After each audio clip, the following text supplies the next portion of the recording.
Hey folks, all right, for our next charge distribution, we're going to look at a circular arc of charge. And we're going to figure out the electric field at the center of the arc. So let's say you have an actual circular arc, okay? And here is the center of that arc. And the arc has a radius r, okay? We're going to figure out the electric field here at the center of the arc, okay? So we're going to use our equation, E equals K integral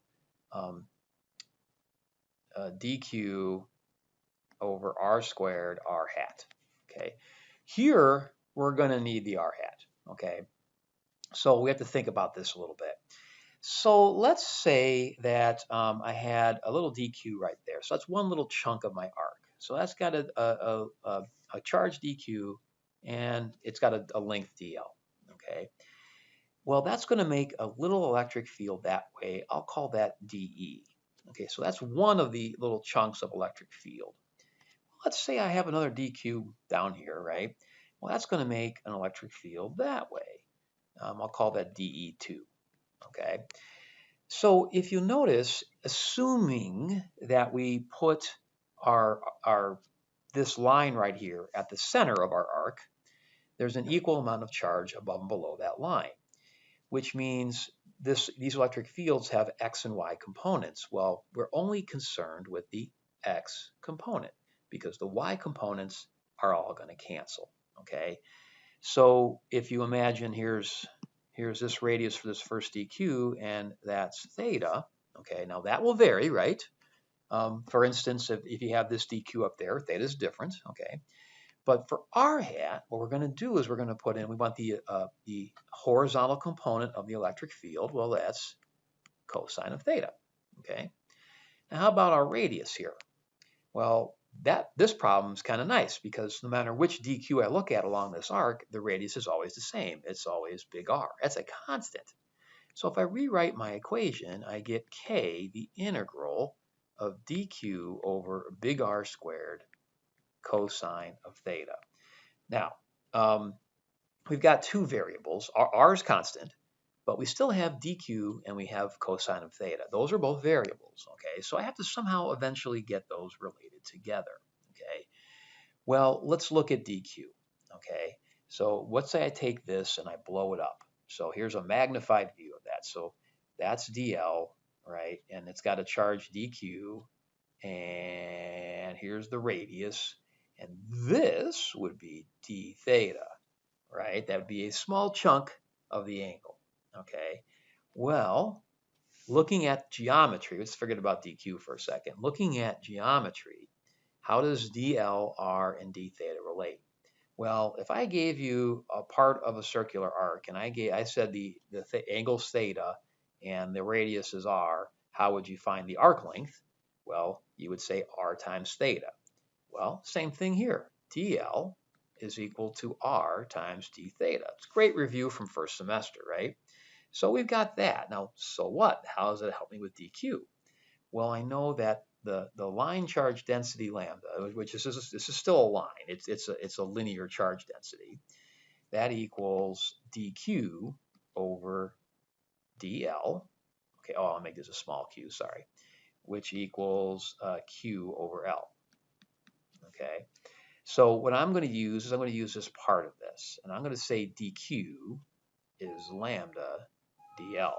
Okay, and I know that dl is equal to r d theta. So dq equals lambda times r times d theta.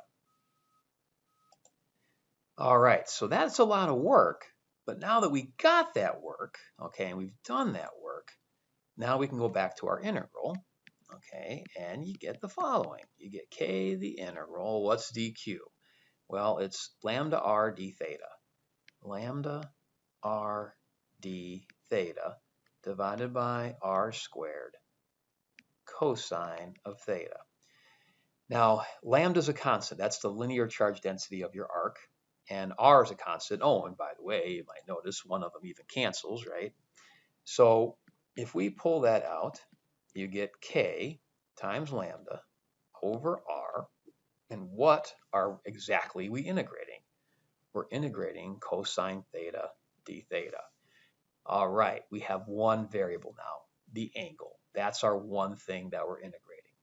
So what do you put in for limits? Well, you would start at the very edge of the arc, and that would be theta 1, and you would end at the very edge of the other edge of the arc, and that would be theta 2. Okay, so you're integrating from theta 1 to theta 2. Okay, now as a side note, theta equals 0 would be at the center of the arc. So your theta 1 would actually be a negative angle. Okay. And by the way, cosine of a negative angle, as long as it's in the fourth quadrant, basically, it's like, let's say, negative 30 degrees, it's still a positive number, just FYI, because every dq over here is making a rightward electric field component. So all the field components should be positive. Okay, so what's the integral of cosine? Well, the integral of cosine is sine. So you get E equals K lambda over R sine of theta evaluated from theta 1 to theta 2. And your simple answer is E equals K lambda over R sine of theta 2 minus sine of theta 1. Okay, so that's our answer for a circular arc. Now, a side note, what if you had a complete circle? So what if I had a complete circle and I put myself at the center of the circle? What should the electric field there be? Well, every little part of the circle would make an inward field, and they should all cancel, and you should get 0.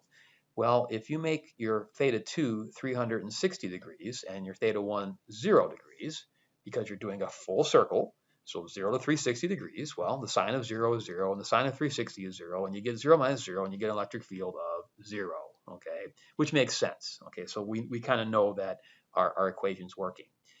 So the big picture here is the actual integral itself. You're just integrating cosine, big deal, that's easy. It's doing this stuff to get to the point where you're able to integrate.